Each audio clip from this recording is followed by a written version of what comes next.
Hello everyone, I'm Munir Sahwal and this is a video on how to suture. Please note that I am not a medical expert, however I have been practicing sutures for months and I have a certification in first aid.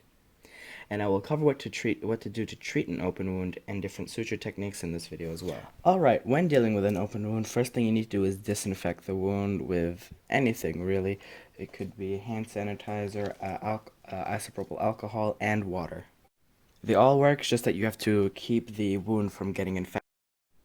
There are a few scenarios that should be taken into consideration. One, the weapon is still in the wound. Two, the weapon is not in the wound. This video is only going to cover stab wounds because gunshot wounds are going to be very difficult for first-time rescuers to.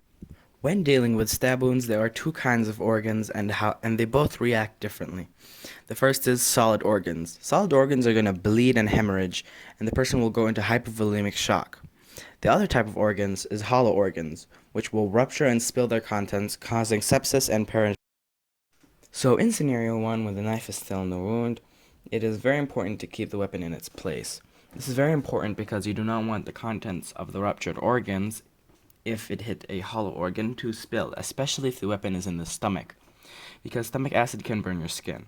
Anyway, first you're going to want to examine the area where the patient is feeling pain. Look for anything unusual, blood, gore, or a weapon. Then you should palpate or feel the injured area, working your way away from the injury towards it. You want to be gentle with this because you don't want to cause any harm or pain to the patient. This is going to help show the extent of the injury, but if there is obvious damage and bruising, avoid palpating. If you're palpating, you're feeling for any rigid areas or areas that are guarded by the patient, meaning if they tense their muscle before you touch it or push down. That is the sign that they are injured or in pain. Then you're going to want to take gauze rolls and put it. Gauze rolls are the more efficient choice, however any kind of cloth works too. All you need to do is stabilize the knife so that it's not moving around, making mincemeat of the internal organs.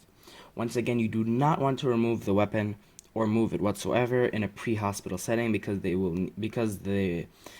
need a surgeon to remove it safely without causing any harm.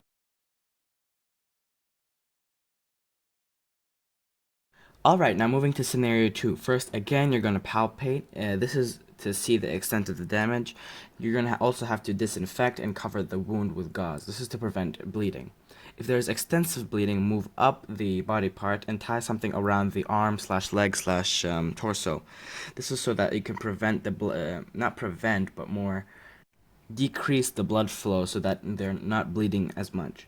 Then you're going to want to wrap any kind of cloth. I'm using a bandage right now, but anything works really. You're gonna have to wrap it tightly, so this is to again decrease the blood flow, so that the patient doesn't actually bleed out before reaching the hospital.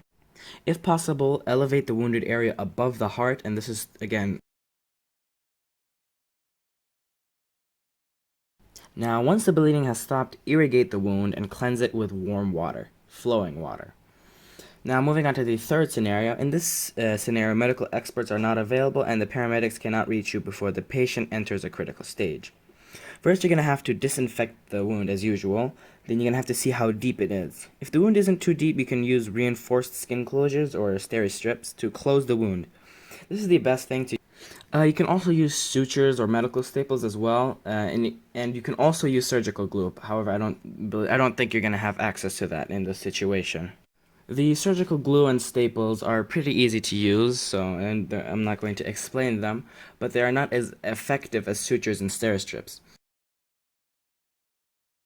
Now, moving on to sutures. This is going to be a quick guide on how to suture. Today I'll be using a practice suture kit by Ultrasys that includes a pair of forceps, a needle driver, and scissors. You also get a bunch of suture and a pad to suture. Now let's start getting in on the steps that you need for suturing. You're going to get your needle driver and hold it in your right hand with the forceps on the left hand.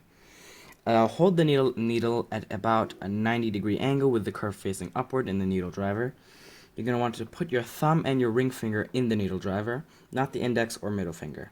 The middle finger should be above the ring finger and the index should be as close to the needle as comfortable.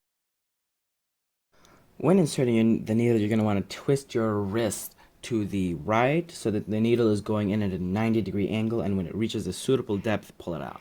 The suitable depth usually just depends on the depth of the actual wound. Then grab the needle, then pull out the needle first, then grab the needle in a position that's comfortable for the second bite, which is about 2/3 at the back of the tip of the needle. However, I'm not gonna do that yet because I'm gonna first teach you how to tie. So to tie the suture, first you're gonna have to pull out the needle and suture until there are a few centimeters left from where you entered, and the suture should be sticking straight up. This is called. We're gonna call this part the tail.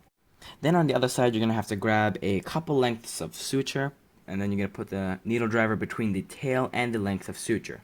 Then you're going to wrap this suture around the needle twice and grab the tail. Then you're going to pull down the suture so that it's tight, but not too tight because you don't want to strangulate the tissue. And then pull it out like Then again, you're going to want to wrap the suture around the driver once and grab the tail and pull it down. This is so that the suture is actually secure and so that it doesn't come apart. This will set it into place. You should repeat these steps a few times, and it really depends on what kind of suture you're using. If you're using nylon, you should repeat about like 3 to 4 times. If you're using silk, you should repeat this as many times as needed to fully close up the wound, and similar to the steri strips, each suture should be about half a centimeter apart, and then you should wrap it and keep it dry so that the wound is not. Thank you so much for watching.